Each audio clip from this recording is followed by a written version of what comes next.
Alloh subhanahu va taologa maqtovlar, hamd va sanolar bo'lsin. Payg'ambarimiz Rasuli akram Muhammad Mustafa sallallohu alayhi va sallamga salovat salomlar bo'lsin. Assalomu alaykum va rahmatullohi va barakatuh.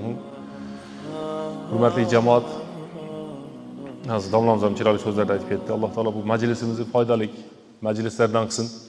Payg'ambarimiz sallallohu alayhi va sallam hadisda majtama qawmun fi baytin min buyutillahi va yatluna kitaballohi va yatadarasunahu fi ma baynahum dedilar. Qaysi jamoat, qavm, xalq, el, yurt, mo'min musulmonchilik Alloh taoloning bir uylaridan bo'lgan bir uyga jamlansa, yatluna kitaballohi, Alloh taoloning kitobini tilovat qilsa, va yatadarasunahu fi ma baynahum, oralarida shu kitobdan dars qilsa, Alloh taoloning rahmati tushadi, xotirjamlik keladi. Bular o'zlari yolg'iz bo'lmaydi, balki bular bilan birgalikda farishtalar ham turadi deydi. Hozir bizning majlisimizda biz o'zimiz yolg'iz emasmiz, balki biz bilan birga farishtalar ham, hudurul malaika, farishtalar ham hozir bo'lib turibdi. So'ngra payg'ambarimiz sallallohu alayhi vasallam hadisda aytdilarki, bularning ichida bitta, ikkita yoki boshqa niyatda har xil o'y fikrda kelgan odamlar bor. Ular qanday bo'ladi dedi sahobalar. Shunda payg'ambarimiz sallallohu alayhi vasallam la yashqa bihim jalisuhum, ular bilan birga o'tirganda baxt qarosi bo'lmaydi. Qumu mag'furan lakum, hammalaring gunohlari kechirilgan holatda tarqalinglar degan Alloh taoloning bashorati bo'ladi dedi. Bu darsni biz tushunamizmi, tushunmaymizmi? Avval Alloh gunohlarimizni kechirsin. Niyatlarimiz xolis qilsin. Lekin darsni ham bu nima o'tirishimizni, darsimizni ham tushunishlikka Alloh taolo o'zi tavfiq bersin. Bugun jamoatman Tin surasini biz o'zimiz tarafda tafsir o'tayotgandik. U yoqdagi navbatdagi Tin surasiga yetib qoldik. Buni endi o'zganda o'tib qo'yamiz uni tafsirini. Xayrul kalam kalamullohi. So'zlarda eng afzali bu Alloh subhanahu va taoloning kalomi. Va xayrul hadi hadi Muhammadin sallallohu alayhi va sallam. Hidoyatlarning eng zo'ri bu Muhammad sallallohu alayhi va sallamning hidoyati degan. Demak, ilmlarda afzali ham tafsir ilm bo'lib hisoblanar ekan. Mana hozir biz kelsak bu yerda Qur'on markazi, bolalar o'qiyotgan ekan, ilm ta'lim qilib, ilmda erta kechi bo'lmaydi. Qachon bo'lsa ham odam ilm olishga harakat qilish kerak.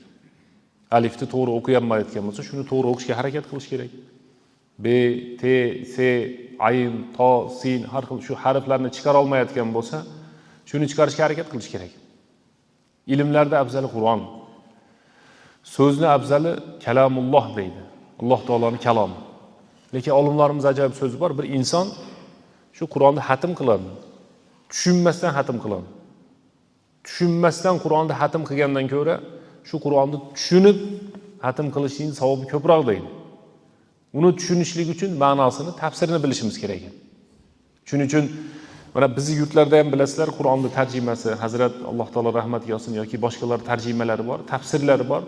Biz ham shuni jamoatga aytardikki, shuni tafsirlarini o'qishlikka harakat qilsak yaxshi bo'ladi.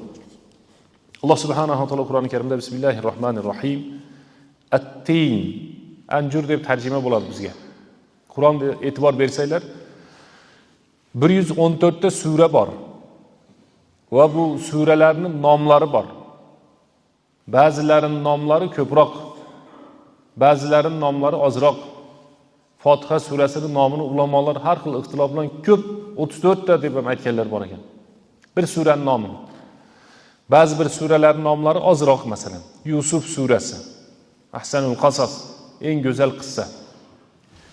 Va Qur'oni Karimdagi suralarning ismlari ba'zan payg'ambarlarning nomi bilan. Ibrohim surasi, Yusuf surasi, Muhammad surasi, oila nomi bilan, Oli Imron surasi, jonzotlar nomi bilan, Baqara surasi, sigir degan. An-Naml surasi, chumoli degan. An-Nahl surasi, asalari degan. Al-Fil surasi, fil degan. Yoki nabototlar, o'simliklar nomi bilan At-Tin, Anjur surasi. Ismlar qayerdan qo'yildi desa, tavqifiy deydi. Buni Alloh taolo shunday ism qo'yilishini Alloh taolo taqdir qildi. Anjur surasi. Vaqtlarga kelgan suralar bor. Zuho surasi, Fajr surasi, Asr surasi va yana shunga o'xshab Alloh subhanahu va taolo Qur'oni Karimda bir necha suralarga ismlar qo'ydi. Hozirgi siz bilan biz o'qiydigan suramiz At-Tin surasi ekan, Anjur. Bizda odamlar anjurni shu bitta ikkita navini biladi deb o'ylayman. Anjur turi ko'p bo'ladi. Misrga borganlar bo'lsa biladi, Misrda boshqacha anjur bo'ladi. Bu yerda ham bizda sariq anjur bo'ladi, qora anjur bo'ladi. Lekin o'zi uni turlari, undan tashqari turlari ham bor. Makki sura bo'lib hisoblanadi. At-Tin surasi. Makki madaniy deganda farqi nimada desa, hurmatli jamoat, makki degani hijratdan oldin nozil bo'lsa makki deyiladi. Hijratdan keyin nozil bo'lsa madaniy deyiladi, agar Makkada tushgan bo'lsa ham. Hijratdan avval, uni farqi hijrat. Hijratdan oldin nozil bo'lgan surani makki sura deyiladi. Bu tafsirchi ulamolar shunday qilib bo'lishgan ekan. Hijratdan so'ng tushgan surani suratun madaniyya deydi. At-Tin surasi, mana Tin surasiga e'tibor bersangiz, Iqrodan oldin turibdi. Alaq surasidan oldin turibdi. Makki sura. Iqroni makkiligida hech kim ixtilof qilmagan. Ixtilof qilish mumkin emas bo'lgan sura. Hali bir masala bor, bittasidan masala so'rasa, bu masalada ixtilof bor ekan deb turaveradigan-da. Bu masalada ixtilof o'zi ilm yo'q. Shu masalada ixtilof bor deb turaveradigan. Ixtilof hamma masalada ham bo'la olmaydi, hurmatli jamoat. Ixtilof hamma masalada ham bo'la olmaydi. To'g'ri, ixtilof ko'p, lekin hamma masalada ixtilof emasda. Iqro Alaq surasi hech qanday ixtilofsiz muttafaqun alayhi, aniq buni hamma biladi, makki sura. O'z birinchi bo'lib tushib turibdi-yu. Xuddi shuni singari Tin surasida ixtilof bor ekan, lekin olimlarimiz aytadi, shu ixtilofda ibrat yo'q deydi. Ba'zi bir odamlar aytgan ekan, "Yo, bu Madinada tushgan, ular 1%. 99% olimlarimiz Alaq surasini, At-Tin surasini makki sura deb nomlashadi." Bu min haysu as-sural makkiyya val madaniyya deydi. Demak, olimlarimiz bo'lgan tarafidan bilaylikki, hurmatli jamoat, har bir surani makki madaniyligi haqida so'zsiz aytiladi. Yoki bir surani bir qismlarini makki madaniyligi haqida aytiladi.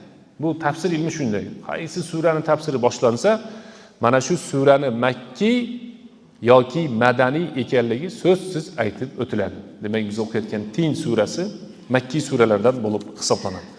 Alloh subhanahu va taolo boshlayaptiki, qasam bilan.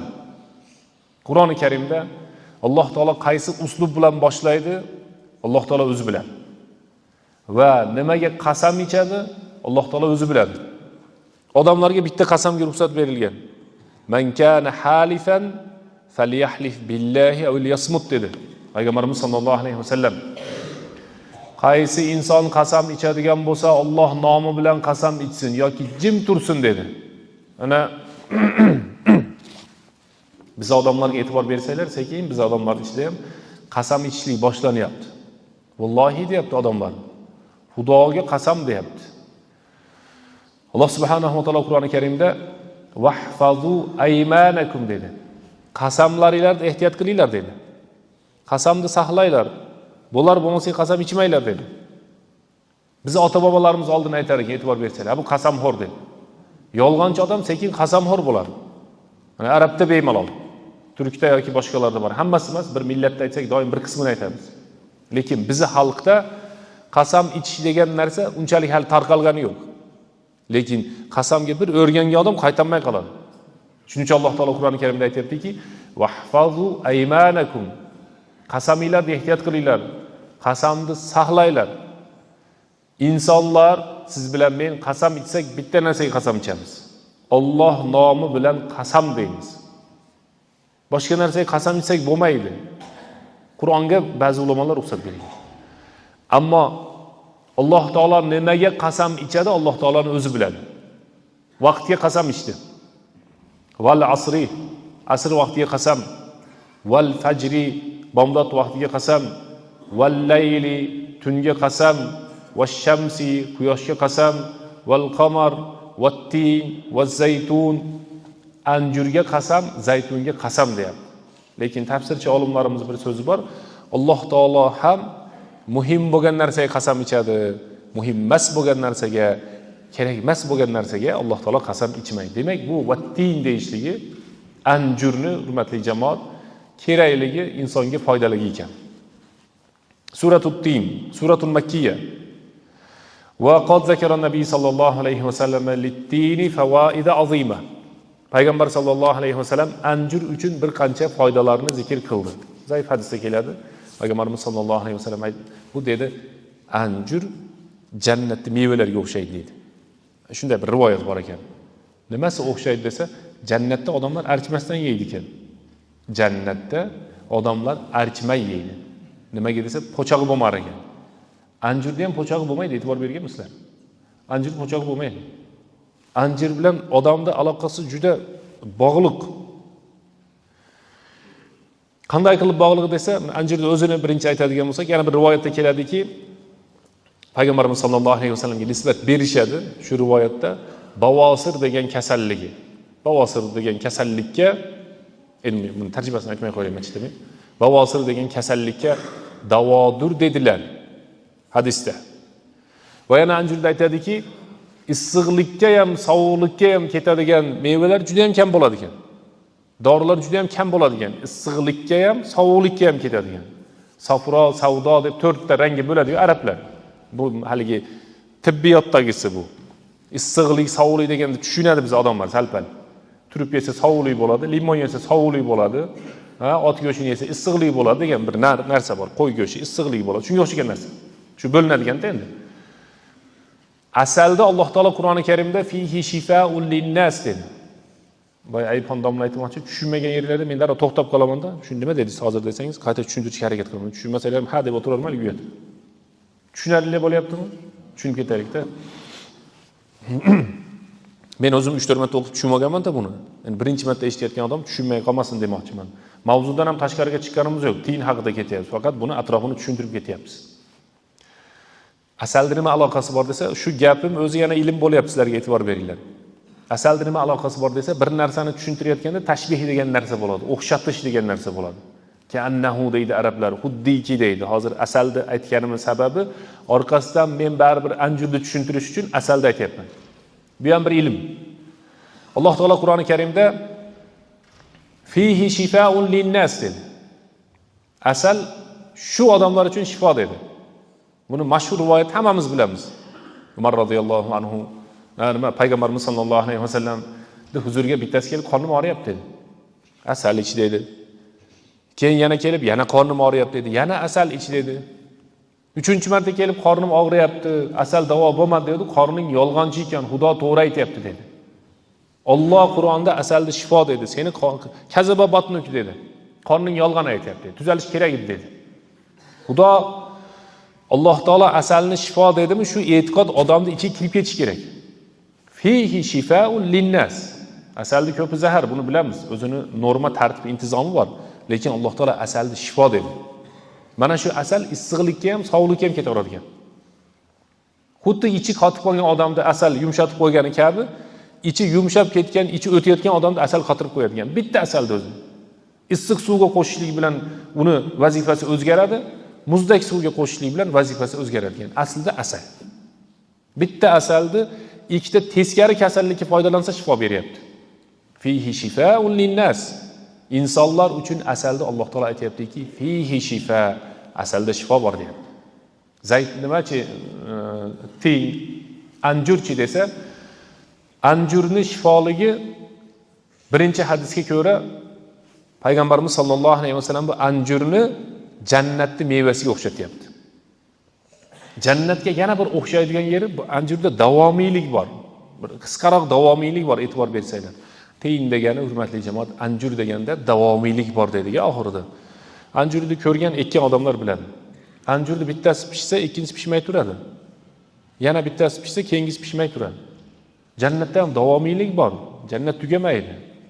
Anjurda ham e'tibor bersangiz tugamaydi. Pishib davom etib ketaveradi, pishaveradi, davom etib ketaveradi. Qishda qurib qoladi-yu desa, toruzli qishda yo topasiz yo topmaysiz. Anjur ikki xil bo'ladi. Anjur xurmoga o'xshaydi. Qaysi tarafdan desa, anjurni quritib qo'yib, mana suha fruktida sotyapti borsangiz. Ertalabda sutga qaynatib ichsangiz, issiqlik bo'ladi. U yana siz bilan davom etib ketaveradi. Nima qilib quritadi uni desa, bir narsalarni po'chog'ini ajratib quritsa, boshqa narsadan bir joyini ajratib quritsa, anjurni o'zi bilan quritib qo'yadi ekan. Xurmoni ham o'zi bilan quritib qo'ygani kabi, anjur siz bilan yil davomida bo'ladi. Rutob deydi, rotib o'zi. Rutob degani xurmoning rutobi bor. Yangi pishgan. Anjurni ham yangi pishganini yeb ketsangiz bo'ladi. U sahri bor odam yeb ketaveradi ekan. Anjur o'ta shirin bo'ladi, lekin odam sahrini ko'tarmaydi. Shunday qiziq bir xususiyatlari bor anjurni. Po'chaga olinmaydi. Odamga e'tibor bersalar, men boya aytdim, insonga anjurda odamga aloqasi bor deb boya aytdik, e'tibor bersalar. Anjurni bargi birinchi bo'lib otamiz avratini to'sib qo'ygan anjurni bargi bo'ladi. Min varaqil jannah. Odam alayhissalomga Alloh taolo aytdi, shu daraxtga yaqinlashmanglar dedi. Ikkitayli odam bor ekan o'zi. Odam alayhissalom, xotini Momo Havvo. Va la taqraba hadhihi shajara. Bu daraxtga yaqinlashmanglar, bu daraxtga yaqinlashmanglar. Qur'oni Karimda bir necha oyat bor. Qisqasi birinchi bo'lib ayoli yeb qo'ydi. Ayoli yeganda avrati ochilmagan ekan.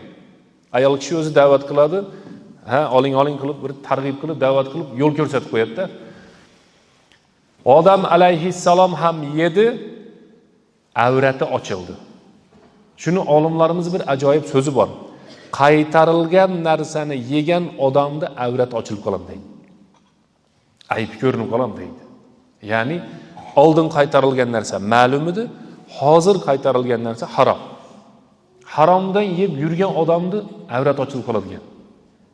Haromdan yeb yurgan odamni kamchilik ko'rinib qolar ekan.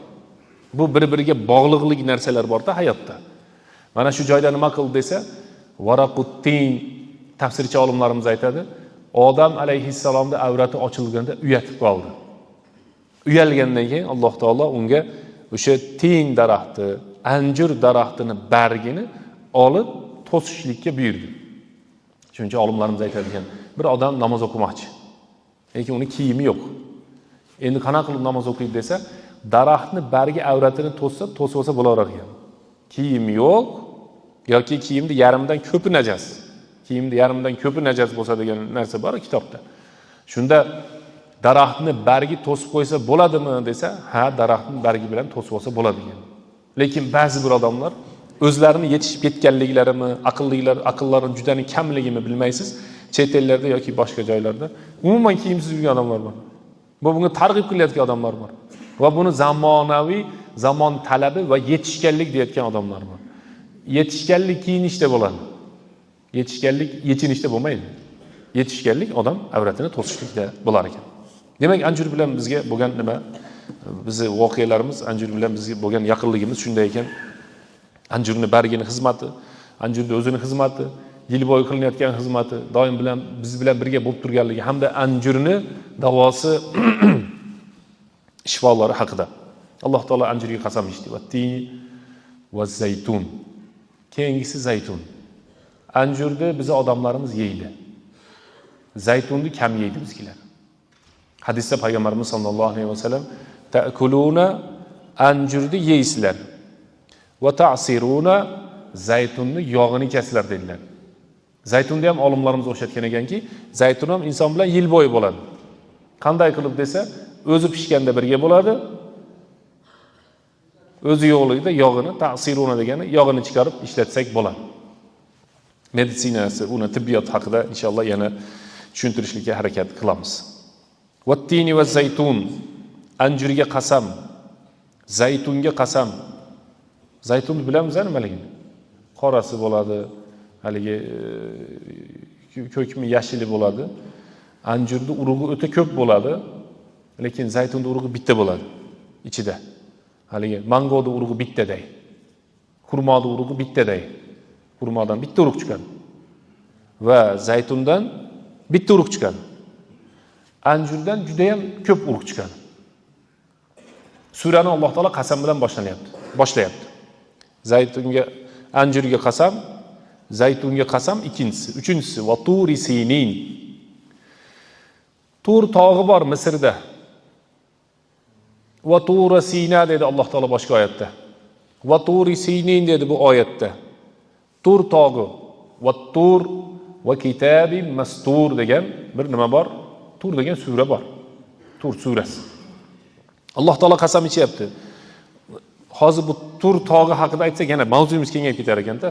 Odamlarning shu qiyomatga yaqin Tur tog'iga jamlanishi haqida, Tur tog'i haqida qissalar ko'p.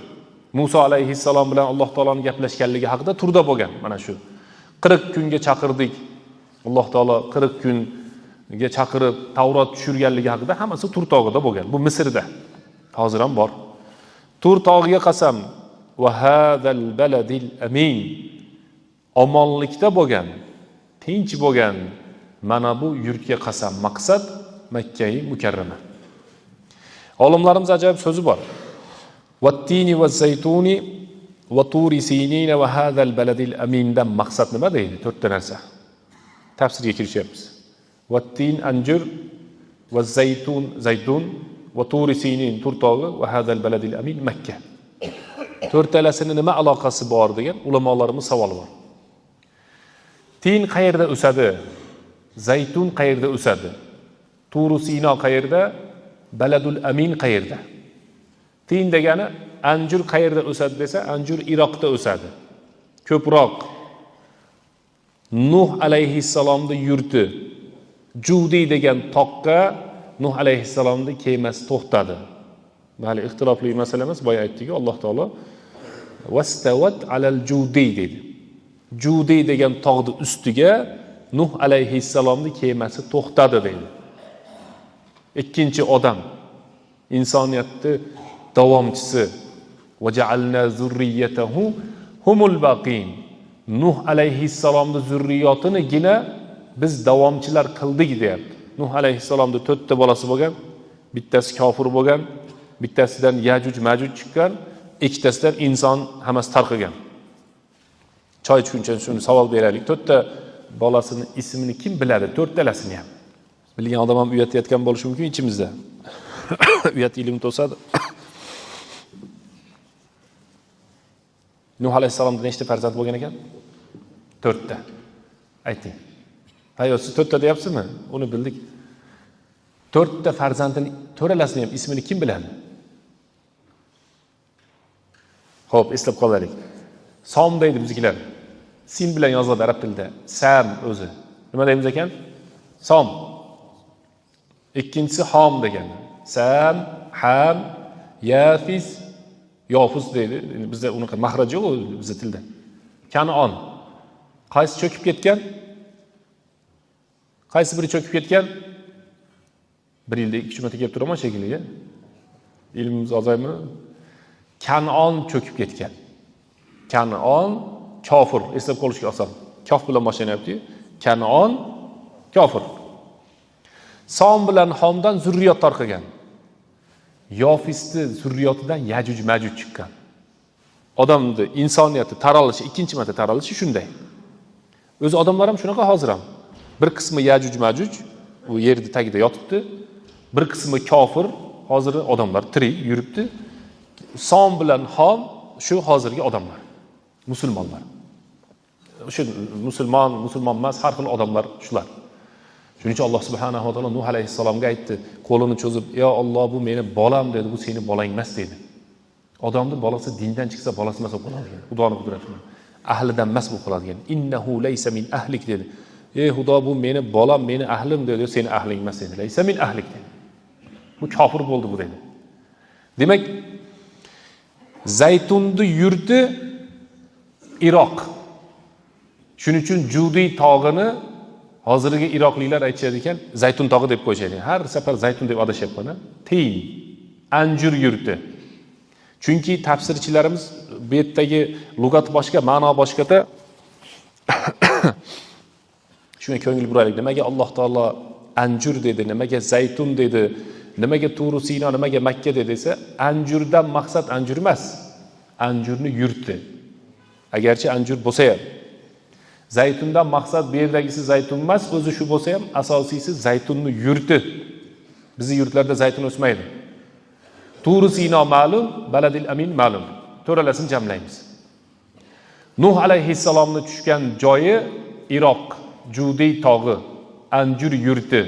Alloh taolo birinchi vahiy tushgan joyga ishora qilyapti. Kitoblar tushgan joyga ishora qilyapti. Odam alayhissalom yer yuzini hamma joyda yurgan. Lekin Nuh alayhissalom Judida bo'lgan. Va Zaytun. Zaytun qaysi joy desa, Zaytun Shom diyorlari. Hozirgi o'sha Suriya, Falastin asosan. Livanning bir qismi, Turkiyani, Iroqning bir qismi kiradi. Bani Isroilni payg'ambarlari hammasi Zaytun yurtlaridan chiqqan. Shunday eslab qolinglar. Zaytun yurtidan Bani Isroil chiqqan, ko'proq. Va Turi Sinin Misr. Qaysi payg'ambar? Musa alayhissalom. Va hadal baladil amin Makka mukarrama. Qaysi payg'ambar? Muhammad sallallohu alayhi va sallam. Alloh taolo ulul azmlarni yurtlari bilan aytayapti. Nechta ulul azm bor? Ulul azm nima degani? Ko'p sinalgan payg'ambar degani. Ular nechta desa, nechta deymiz ekan? 5 ta. Qaysilar? Tavakkal bo'lsa ham aytib o'raringlar. Bilasiz ekan u. Shu kishi aytgan to'g'ri javob. Nuh alayhissalom. Hozir tin va tin va zaytun va turi sini va hadal baladil amin deganda Alloh taolo shu ulul azmlarning ham bir qismini eslab o'tyapti deydi tafsirchi olimlarimiz. Va tin Nuh alayhissalom va zaytun Bani Isroil va turi sini Muhammad sallallohu alayhi va sallam va hadal va turi sini Musa alayhissalom va hadal baladil amin Makka mukarrama kim? Muhammad sallallohu alayhi va sallam. Tafsirchilarimizning ko'p qismi va tini va zaytun va turi sinin va hadal baladil amindan maqsad o'sha joyda chiqqan payg'ambarlar deydi. Ko'ringlar, faqat Anjurga, Zaytunga ketib qolmasin. Turu Sinoga, Makkaga ketib qolmasin. Uni o'zini tushuntirayotgan bo'lsa ham 5 payg'ambarni, ulul azmni va umumiy payg'ambarlarning joyini Alloh taolo mevasi bilan aytayapti. Shunday bir qiziq ma'lumotlar bo'ladi-da, ilmlar bo'ladi. Demak, aytayaptiki, bu yerda Iroqda Nuh alayhissalom va Shom yurtlarida Bani Isroil, Turu Sinoda Misr, Musa alayhissalom va Makka mukarramada Muhammad sallallohu alayhi vasallam. Ikkinchi bir qismi bor, teskari tushunib ketamiz endi. Qanday desak, vattini va zaytun va turi sinin va hadal baladil amin dedi. Makka mukarramani oxirida aytdi.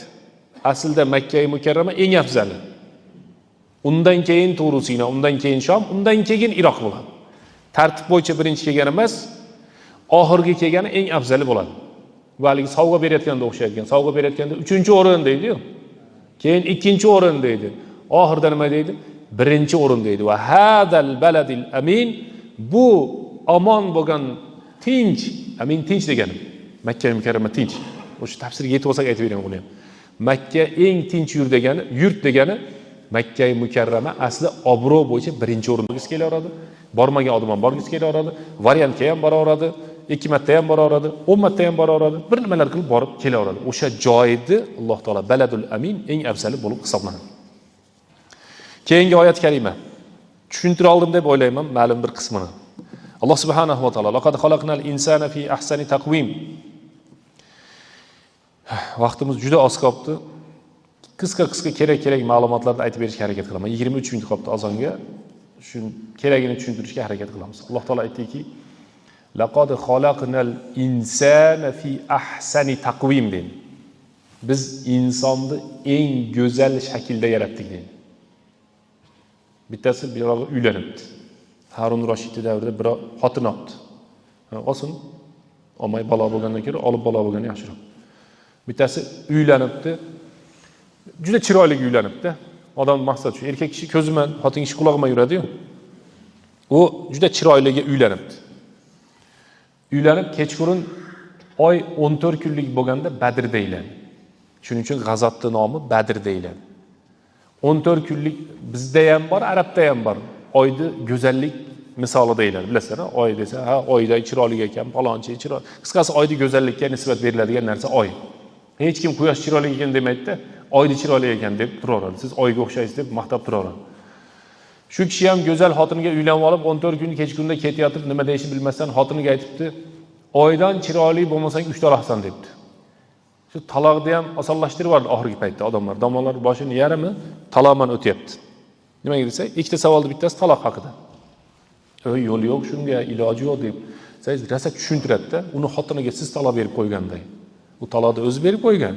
Lekin siz aybdorday sizni bir qiyin ahvolga soladi. Kim berdi taloq desa, men berdim. Ha, yo'q deyapmiz u yo'lni. Seni xotiningga men taloq bermadim, sen berding taloqni. Endi unga yo'l yo'q deb Xudo aytdi, men emas. At-talaqu marratan, taloq 2 marta. Nima degani desa, bir taloqqa yo'l bor, 2 taloqqa yo'l bor. 3 taloqchi desa tugadi degani. 3 taloqqa yo'l yo'q degani. Taloq o'zi nechta ekan? 2 ta. At-talaqu marratan. Alloh Baqara surasida aytayapti. Fa imsakum bima'rufin aw tasrihum biihsan. Taloq 2 marta deyapti. Biznikilar ham optimishiga hammasi. Birinchi berganda 3 taloq beradi. Kecha birov menga Moskvadan telefon qilyapti, Moskvadan. Ha shu Rossiya Moskvadan telefon qilyapti. Yo'l bormi, ikkita bolamiz bor deyapti. Xudo saqlasin shu bola chaqadan keyin taloq bo'lishdan. Yo'l bor yo'qligini bilish uchun siz ayting nima savolingiz bor desam, 3 taloqdan 3 marta berganman deyapti. 3 taloqdan 3 marta bergan ekan. Yo'l yo'qligini o'zingizdan bilib turibsiz desam, uyni bo'lib olib ikki tarafda yashayapmiz, yaqinda to'y qilishimiz kerak, bola chaqamiz kattayib qolgan, yo'li yo'qmi deyapti. Yo'q, yo'lni men topib bersam qani uni yo'lini. Xudo yo'q deganda men qanday topib beraman? Bu ham haligi janob xotinini yanida o'zini ushlanmay nima deyishni bilmasdan, oydan-da chiroyliksan, agar oydan chiroyli bo'lmasang, senga 3 taloq deb yoribdi. Xotini taqvoli ekan ketib qopti xotin. Siz menga yaqinlashmay turing debdi. Biz fatvoni bilaylik, shunga qarab keyin biz oy chiroylimi, men chiroylimi? Agar men chiroyli bo'lsam, birga yashaveramiz. Ma'nosi shu-da. Oy chiroyli bo'lsa, menga nima tushdi? Taloq tushdi. Harun Rashid endi Abu Hanifaning davrlariga to'g'ri keladi. Harun Rashid olimlarni to'plab mana bir masala ko'tarildi. Bu debdi, shunaqa xotiniga agar mendan sen oy sendan chiroyli bo'lsa, senga taloq deb yoribdi desa, hamma olimlar bir ovozdan taloq tushdi debdi. Oy go'zallik misolida baribir. Taloq tushdi desa, Abu Hanifaning shogirdi borgan ekan majlisga.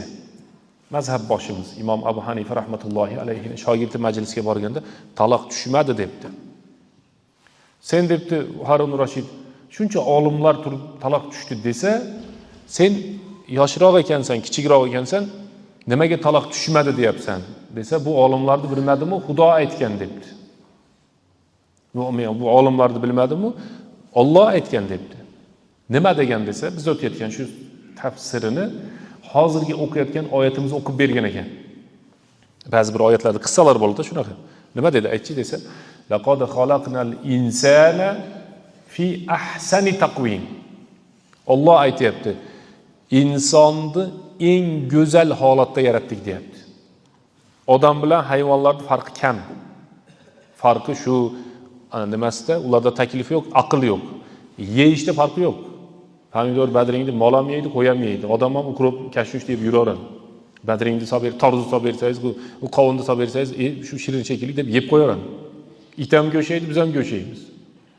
O qushlar bir narsalarda donlar desa, biz ham donlar deymiz. Qisqasi hamma mahluq yegan to'plab biz yeb qo'yamiz o'zi aslida. Yeyishda farqimiz yo'q. Ular ham ko'radi, biz ham ko'ramiz. Ular ham eshitadi, biz ham eshitamiz. Ularda yuradigani bor, biz ham yuramiz. Ularda suzadigani bor, biz ham suzamiz. Ularda uchadigani bor, samolyotga chiqib yuribmiz. Lekin Alloh taolo shularni ichida ajratib nima deyapti? Laqad xalaqnal insana fi ahsani taqvim. Biz insonni eng go'zal suratda yaratdik deyapti. Minhum man yamshi ala arba'a dedi. Alloh taolo Qur'oni Karimda hayvonlar 4 oyoqma yuradigani bor dedi. Otga o'xshab, mushukka o'xshab, 4 oyoqda yuradiganlar tasavvur keltiring. Ikkitada yuradigani bor dedi. Qorni bilan yuradigani bor dedi. Ilonga o'xshab, so'diralib, chuvalchanga o'xshab so'diralib yuradi. Shu mahluqotlarning ichida eng chiroyligi odam. Haligi Harun Rashidga aytdiki, Xudo aytdi dedi. Laqad xalaqnal insana fi ahsani taqvim. Biz oyni chiroyli yaratdik degan oyat yo'q ekan, lekin odamni chiroyli yaratdik degan oyat bor ekan desa, kiyo bola Alloh akbar deyoribdi. Taloq tushmabdi, Xudoga shukr. Bor debdi, xotiningni olib kelib uyga. Yo'li bor ekan senga deb. Nimani shu oyatni o'qib bergan ekan. Ma sha'a rakkabak degan oyat karimada Alloh taolo qanday ham go'zal yaratdi. Eng chiroyli yaratdi. Odam alayhissalom Xudo qo'lidan yaratdi. Eng go'zal shaklda yaratdi. Odamdan chiroyligi yo'q. Odamdan go'zali yo'q bu dunyoda va eng qulayi ham odam. Hamma narsa qila oladi odam. Bundan oshcha ham yaralmash kerak edi. Bundan oz ham yaralmash kerak edi. Shu barmoqlar 10 ta bo'lish kerak edi. Shu ko'zi shunday joylashish kerak edi. Quloqi shunday bo'lish kerak edi. Bundan chiroyligi bo'lmaydi. Shuning uchun Alloh subhanahu va taolo insonni nima deyapti?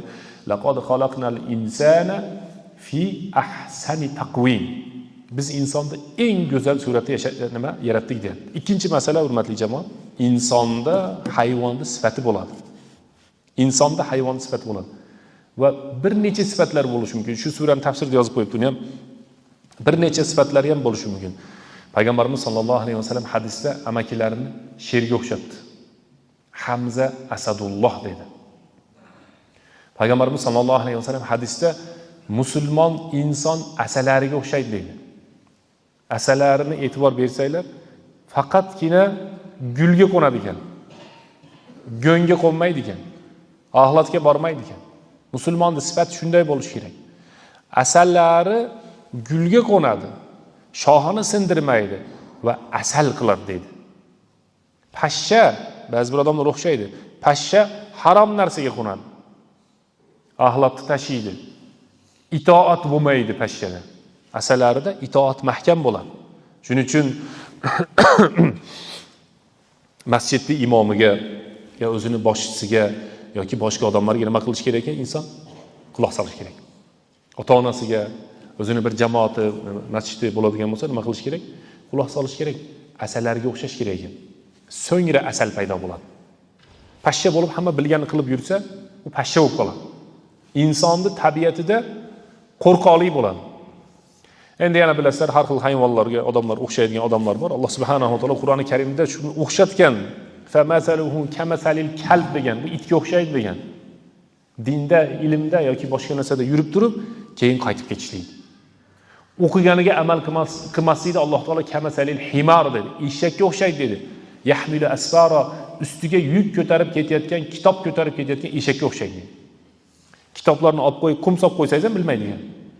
Qumda olib qo'yib, go'ng solib qo'ysangiz ham bilmaydi. Ustida og'ir yuki bor, ketaveradi. Shuni Alloh taolo o'xshatgan, tashbih qilgan. Shuning uchun olimlarimiz aytadi, insonni bu mahluqotlarni Xudo bekarga yaratmagan bir yomon mahluqlar bor. Shularga odam o'xshamash kerak. Yaxshi mahluqotlar bor, shunga odam o'xshash kerak. Shuni eslab qoladiganingiz, iloji bo'lsa inson asalariga o'xshashimiz kerak. Payg'ambarimiz sollallohu alayhi vasallam mo'minning misoli xuddi asal dedilar.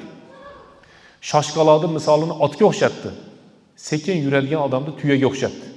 Payg'ambarimiz sollallohu alayhi vasallam bir cho'lga ot shashilib kirib ketdi. Shunda payg'ambarimiz sollallohu alayhi vasallam shoshqaloqning misoli innal munbatta, shoshqaloq odamning misoli otga o'xshaydi dedi. Boshida chopib oladida, cho'lning ichida ko'rsanglar, ot yura olmaydi cho'lda. Boshida chopadi, keyin skalet chiqib bir yerga borib to'xtaydi. Tuyachi desa, tuya sekin yuradi, lekin to'xtamay yuradi, chanqamay yuradi. 40 kun yursa ham nargi mahallaga, nargi betga, nargi yurtga yetib oladi. U yerdan beri qaytib keladi. Ilmga yangi kirgan odamlar shoshilib qoladi. O'zim ham eslayapman bu narsalar. U ilmga yangi kirgan degan odamning yoshi katta, kichkina bo'lishi shart emas. Dinga yangi ilmlarni o'qiyotgan odam hammadan burun fatvo berishni boshlab qoladi. U bo'lmaydi deyishni boshlab qoladi. Darro harom bu harom bidyat deyishni boshlab qoladi. Innal munbatala vadiyan qata'a va la zahran abqa, yo belini omon qoldirmadi. Yo o'zi vodiydan o'tib ketman dedi. Yo Issiqko'lga borsalar, haliga skuter bor. Deb chekada suzib yuraradi, 10 minut suzadi. Dengizga okeanga borsangiz katta 550 ming tonna ko'taradigan super tankerlar bor. Qancha konteyner ko'tarib ketadigan 11,5 mingta konteyner sig'adi ekan. Lekin sekin yuradi, ammo manzilga yetadi. Shoshqaloq manzilga yeta olmaydi. Innal munbatta dedi. Shashilgan manzilga yeta olmaydi. Erga ham teganmaydi. Shashilga erga olchmoqda edim. Shunaqa gaplar. Shuning uchun Alloh subhanahu va taolo Qur'oni Karimda laqad xalaqnal insana fi ahsani taqvim. Insonni biz eng go'zal suratda yaratdik. Bir olimlarimiz so'zi bor ekan, tayyorlanib turganda bir yozib qo'ydim. At-tini va zaytun va turi sinin va hadal baladil aminda Alloh taolo hamma kasalga shifo jamlagan debdi. Anjurda, zaytunda, Turi Sinodan nima chiqadi desa, Turi Sinoga asal nisbat beriladi ekan. Alloh taolo Qur'oni Karimda va minal jibali dedi. Tog'lardan asalari tog'larga yusoladi dedi. Qirg'izistonda Saudiyaga olib borib sotadigan asalning eng qimmati tog'dagi bo'ladi. Biznikidan ham qimmat sotiladigan asal Yamanda asali bo'ladi, Nepalda asali bo'ladi, bilasizlar? U ham tog'da bo'ladi. Turi Sinoga asalni nisbat beramiz. Makka-i Mukarramaga Zamzamga nisbat beramiz.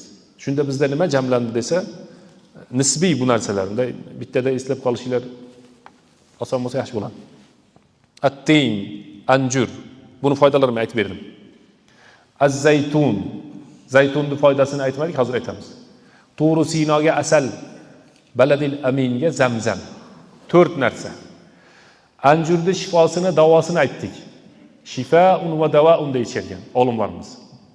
Zaytun yog'ini foydasini buni jamoat yaxshi biladi. Zaytun yog'i. Anjur nima bo'ladi desa, anjur yeydigan taom bo'ladi, odamga quvvat bo'ladi, shifo bo'ladi debdi. Odamlar davolanish uchun ovqat yeydi. Anjur yeyishlik uchun ovqat bo'ladi. Zaytun nima bo'ladi desa, kasal bo'lgan odamning ustiga yog' siypaladi. Uni uqalasa, boshqa qilsa, u bo'lsa ustiga yog' siypab, o'zini yog'idan yoki ichlarida yoki siypaladi. Va turi sininga asalni nisbat bergani qanday bo'ladi desa, Alloh taolo fihi shifaa'un linnas dedi. Asal insonlar uchun shifo dedi. Va hadal baladil amin, bu omon bo'lgan, tinch bo'lgan Makka-i Mukarramaga nima nisbat beradi desa, u yerga Zamzam nisbat beradi. Payg'ambarimiz sollallohu alayhi vasallam Zamzamni ta'ami tu'min, yeydigan odamning ovqatiga o'xshaydi, chanqagan odamning suviga o'xshaydi. Mughtasalun va sharob dedi oyat karimada, ustidan yuvishlik va uni ichishlik insonga shifo berar ekan. Demak, mana shu 4 ta narsada hamma kasallikka shifo jamlangan. Yana bir odam bor ekanda shunaqa. Hech tuzalmaydi ekan, hech tuzalmaydi. Bir tabib odamning yoniga borsa, Alloh taolo bir yerga odamning kasaliga bitta shifo yozib qo'yadi. Shu shifosini topsa tuzalib ketadi. Bir tabibga borsa, qachon uylangansan debdi. U bir boshqa narsadan shikoyat qilib turibdi. Bu qachon uylangansan debdi tabib. Desa, uylanganimga shu ko'p bo'lmadi-yu, qancha bir 2 yil, 3 yil bo'ldi shekil deb aytibdi. Desa, xotiningga bergan mahrni so'rab ko'rchi, agar qolgan bo'lsa, shuni pulini ol debdi. Tushni taviliga o'xshaydigan narsalar bor. Hayotda odam tush ko'radi, bu yoqqa qarab ko'rib ketaveradi, bu yerdan tavili chiqib kelaveradi. Keyin nima qilaman degan ekan, xuddi shunga sen asal sotib olasan debdi. Keyinchi desa, asalni yomg'ir yog'ishini kutasan keyin debdi. Yomg'irni suvga qo'shasan-da, shunda senga shifolarning hammasi jamlanib tuzalib ketasan debdi. Dalil debdi bizga o'xshab. Dalil deymiz. Dalil qani desa Alloh taolo fakuluhu hani'an mari'a degan. To'yib bemalol osh bo'lsin degan oyat bor. Xotinda mahrini o'zi ruxsat bersa degan oyatdan keyin tushganda u. Agar xotin o'zi bemalol mana dadasi siz ham yeng, bezrayib qarab turibsiz, menga nima qiladi endi boshqa desa, mayli bir qismini olib yesa bo'ladi degan maqsadda hani'an mari'a degan oyat bor. Xotinidan borib so'rasa, mahrda puli bor degan ekan, tez ber shuni debdi ozginasini. Asalda Alloh taolo fihi shifaa'un linnas deb, tabibni qarang qaysi tarafdan ketyapti. Haligi farosatni Xudo hammaga bermaydi-da, shuning uchun. Oldingi qozilar o'ta farosatli bo'lgan. Odamlar kelib dardini aytsa, boshqa tarafdan tushunib turib fatvo chiqarib bergan. Shuning uchun bu tabib xotiningning mahrini Alloh taolo Qur'onda aytayapti. Hani'an mari'a osh bo'lsin yesang deyapti. Xotinning mahrini pulini oldi, shu pulga asal sotib ol debdi. Nimaga desa, asalda hamma narsaga shifo bor. Nimaga yomg'ir desa, Alloh taolo anzalna minas sama'i ma'an tahura. Eng pok suvni biz osmondan tushirdik deyapti. Shu narsalar jamlangandan keyin agar sen tuzalmasang, unda sen tuzalmaysan debdi. Haqiqatda mahrni pulini olgan, ozgina asal nima sotib olganda, yomg'irni kutgan bizga o'xshab 100 kun duo qilib istisqo qilgandan keyin yomg'ir yoqqanda, yomg'irni suvini olib, eng pok suv yomg'irni suvi bo'ladi. Haligi asalni qo'shib, mahrni puli kelgan asalni qo'shib ichsa, boyaga odam tuzalib ketgan ekan. Men qissani bitta qilib aytib berdim. U o'zi bunday qilib aytmagan. Bo'pti deb shularni qilganda tuzalib ketgandan keyin tabib ya'ni kelib men tuzaldim qayerdan bildingiz deganda aytib bergan. Hani'an mari'a degan. Bu oyat fihi shifaa'un linnas degan. Ikkinchi oyat va anzalna minas sama'i ma'an tahura. Uchinchi oyat 3 ta oyat jamlanib sen tuzalmasang, u tuzalmarding deb aytdim degan. Xuddi shuni singari olimlarimiz aytgan ekan. Zaytun, at-tin, anjur taom bo'ladi, zaytun yog' bo'ladi, va turi sinindan asal bo'ladi. Va hadal baladil amindan zamzam bo'ladi. Shu to'ralasi jamlangan odamda kasallik bo'lmaydi deb aytishgan ekan. Biz nasihat qilardik, anjurni yoki zaytunni, zamzamni uyda jamlash kerak. Shunaqa odamlar bo'ladi. 5 narsa bor, 7 narsa bor deb tabiblar bor. Uyda jamlanib tursa, uyda baraka bo'ladi deydi. Xurmo qo'shiladi bularga. Xurmo, zamzam suvi bor odam kambag'al bo'lmaydi deydi. Shunaqa bir gaplar ekanda, endi buni oyat hadis emas bu. Uyda xurmo, zaytun, zamzam suvi doim turgan odam kambag'al bo'lmaydi deydi. Shuni olib turishimiz kerak ekan.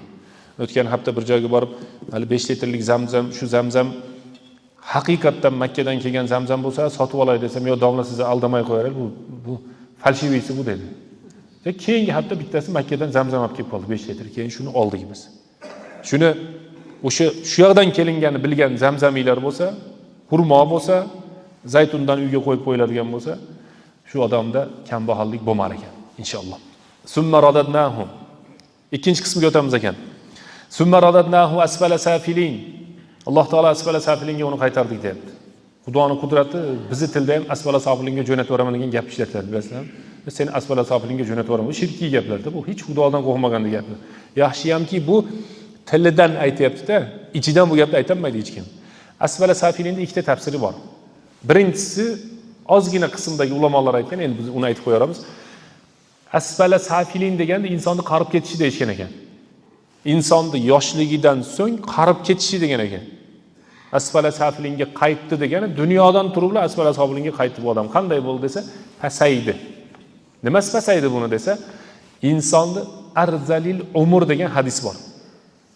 Payg'ambarimiz sollallohu alayhi vasallam, "Ey Xudo" dedi. "Ya Alloh" dedi. "Meni arzalil umrga qaytib ketishimdan o'zing saqla" dedi. Uni ma'nosi nima desa, uzoq yashab va birovlarga muhtoj bo'lish. Balkim sinovdir, balkim boshqa narsadir. Bir inson uzoq yashasa, lekin badani salomat bo'lsa, bu asfala safilin deyilmar ekan. Lekin bir odam uzoq yashasa-da, uni hojatxonaga ham birov olib boradigan, ovqatini ham birov beradigan, hozir aytasiz-da? Savol javoblar bor ekan. Tafsirni qisqagina davomini qisqaroq tushuntirishga harakat qilamiz. Endi surani tugatib qo'yaylik. Alloh subhanahu va taolo aytayaptiki, "Summa radadnahu asfala safilin." So'ngra biz bu insonni asfala safilinga qaytardik.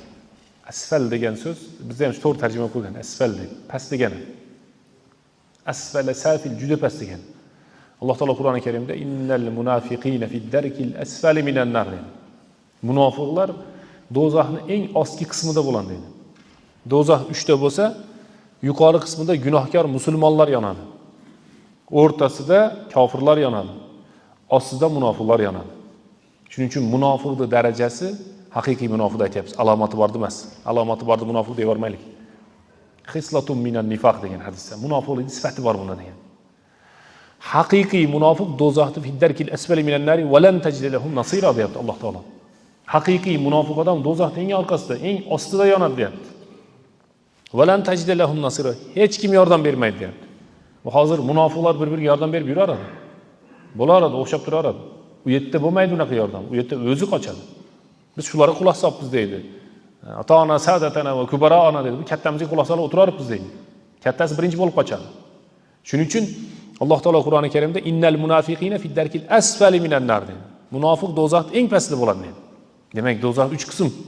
Yuqori qismida gunohkor musulmonlar, yuqori emas, eng tepasiga ham hech kimga nasib qilmasin, do'zax yomon joy. O'rtalik qismida kofirlar yonadi. Ostki qismida munofiq yonadi. Bir baland ovoz eshitildi dedi Payg'ambarimiz sollallohu alayhi vasallam hadisda.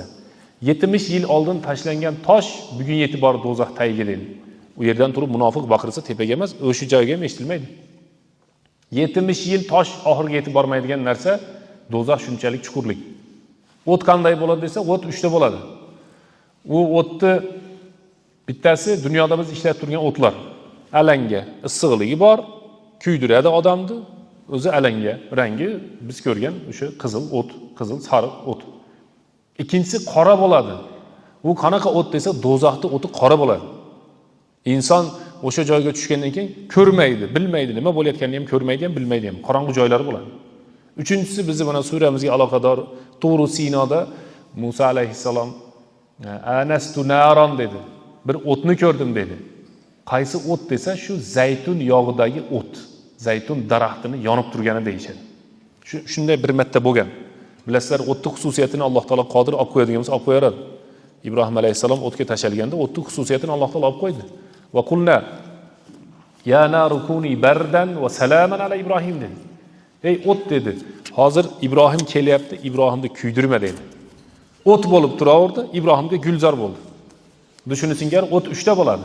Biz dunyoda ishlatayotgan o'timiz narukum hadihi tuqidunaha juz'un min 70 juz'an min nari jahannam. Sizlar ishlatib turgan alanga do'zaxning 70 tasidan bittasi dedi. 69 ta qo'shilsa shunda do'zaxning o'ti bo'lib paydo bo'lar ekan. Bu ham bir shu tafsirimizga tegishli ma'lumotlardir. Summaradadnahu asfala safilin. Asfala safilinga biz uni jo'natdik dedi. Demak, bitta ma'nosi buni ba'zi bir tafsirchilar aytgan. Men uni ilmlik uchun aytib qo'ydim sizlarga. Bitta ma'nosi inson qarishligi degan ekan. hech narsaga yaramay qolishligi, qarib ketishligi asfala safilin deyiladi. Lekin haqiqiy ma'nosi nima desa, asfala safilin do'zax. Asfala safilin degani nima? Do'zax degani. Ketdi inson dedi. Rosa chiroyli qilib yaratdik. Vattini va zaytun va turi sinin. Joylarga qasam. Daraxt o'ziga emas. Buni 3-marta takrorlayapmiz. 3ta qaytarish sunnat. Hamma joylarda aytgandan keyin Alloh taolo nima dedi? Laqad xalaqnal insana fi ahsani taqvim. Insonni juda go'zal suratda yaratdik dedi. Summa radadnahu asfala safilin. Shu go'zal suratdan bu foydalanmadi dedi. So'ngra biz uni do'zaxga soldik dedi. Aqlimizga keladi.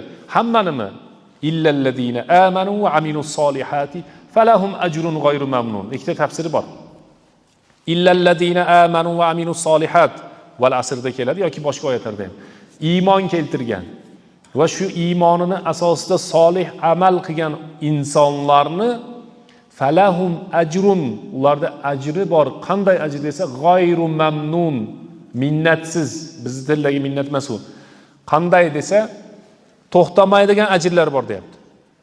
Uni ma'nosi nima desa, Payg'ambarimiz sollallohu alayhi vasallam hadisida inson dunyodan o'tgandan keyin amallari to'xtaydi. Illa min salasa, 3 amali bor to'xtamaydi. Valadun solihun yad'u lahu, solih farzandi duo qilib tursa, boraveradi qabriga. Sadaqatun jariya, joriy bo'lib turgan sadaqasi boradi qabriga. Ilmun yuntafa'u bihi, foydali ilm tashlab ketgan bo'lsa, qabriga boradi dedi. Shuning uchun Imom Buxoriy o'lgani yo'q, Imom Muslim o'lgani yo'q, Imom Abu Hanifa o'lgani yo'q. U shahidlarni o'lik demanglar deyapti Alloh taolo. Wala taqulu liman yuqtalu fi sabilillah. Allohning yo'lida o'ldirilgan odamlar o'lik demanglar. Bal ahya, ular tirik deyapti. Inda robbihim yurzaqun. Qabriga borib turadi. Ajrun g'ayru mamnun degani ulamolarimizni tafsirida uzilmaydigan ajr degan ekan.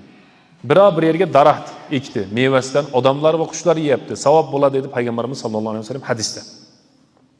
Buni ham o'zi kengroq tushuntirsak yaxshi edi. Masalan, ajrun g'ayru mamnun. Foydali ilm deyapti hadisda. Siz aytyapsiz, men yoshim bir joyda bo'lsa, kallam, aqlim tortmaydi, zehnim yo'q, ilmga qancha harakat qildim, bo'lmadi desa, Payg'ambarimiz sollallohu alayhi vasallam sadaqatun jariya, puling bordir, sadaqa jariya qil, boraveradi qabriga deyapti. Faqatgina ilm olgan qabriga borib turib, ilmsiz odam qabri to'xtab qoladi degan ma'no chiqmayapti. Hamma toifaga Alloh taolo aytayapti. Ilmun yuntafa'u bihi, foydali ilm. Endi biz Muhammad Sodiq, Muhammad Yusuf bo'lolmayapmiz. Chubaq hoji bizga kiyov bola bo'lsa ham o'ziga o'xshayapmiz yoki boshqa desa, sadaqa jariya. Sadaqa jariyaga harakat qiling, bo'ladi-yu. Ana masjid solyapti, boshqa narsa qilyapti, qurilishlar bo'lyapti. Hozir domlamiz e'lon qilganda 500 so'm, 1000 so'm, 2000 so'm. Ya uni ham eplayolmayman. Bolani tarbiya qiling, uydagi bolani. Valadun solihun yad'u lahu. Hech bo'lmaganda bolani tarbiya qiling, ikkitasini, bittasini. O'lganda qo'y so'yib yugurib, ertasi kuni hamma rozi bo'ldim keyin deydigan emas. O'tgandan keyin otasini eslab to'xtamay duo qiladi. Valadun solihun yad'u lahu.